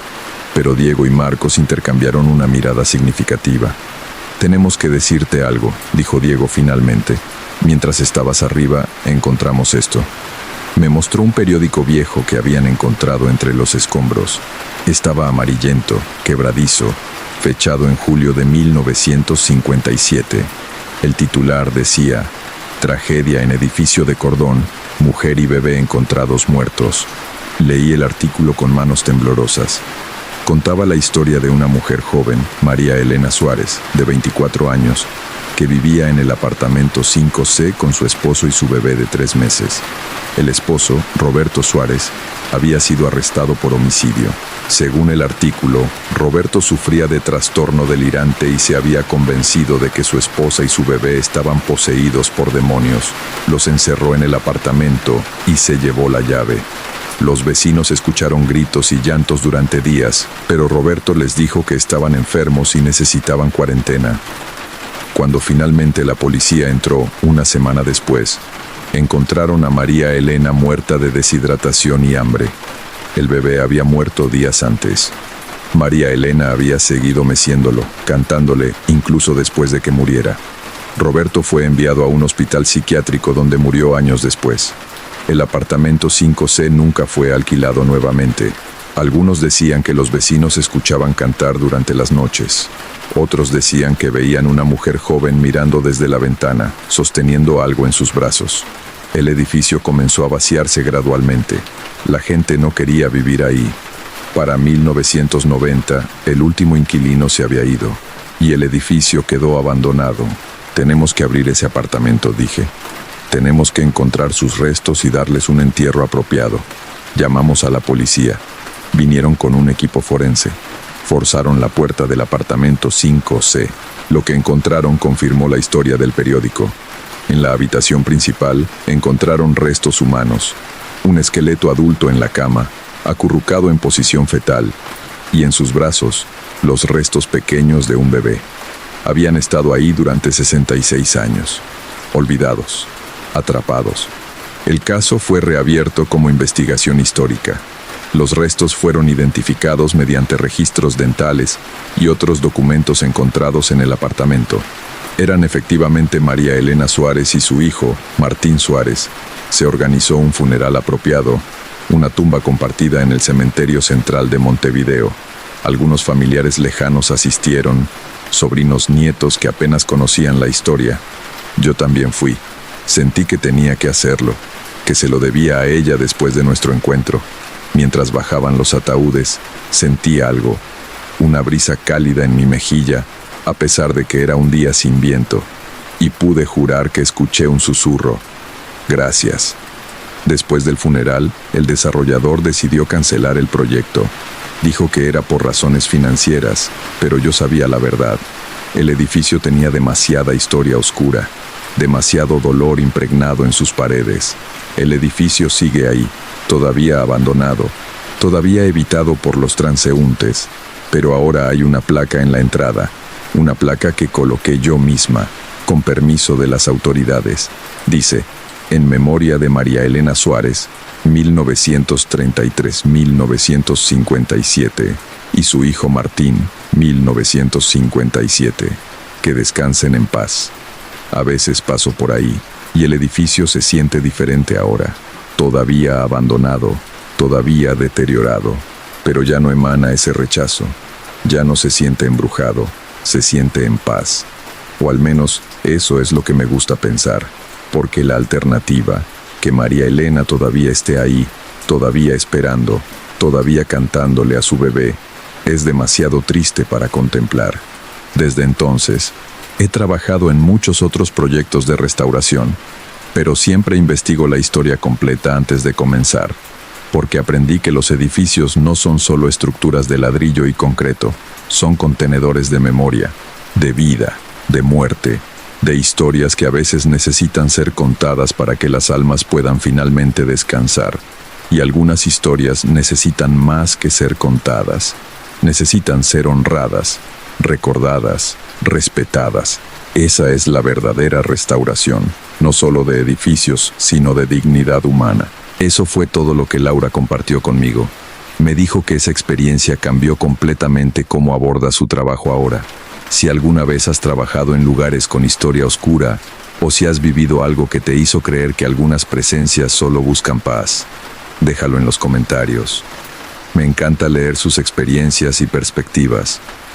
Agradezco a todos los que han enviado sus historias, son las que hacen este canal posible. Si tienes algo que compartir, no dudes en escribirme. Cada historia merece ser escuchada.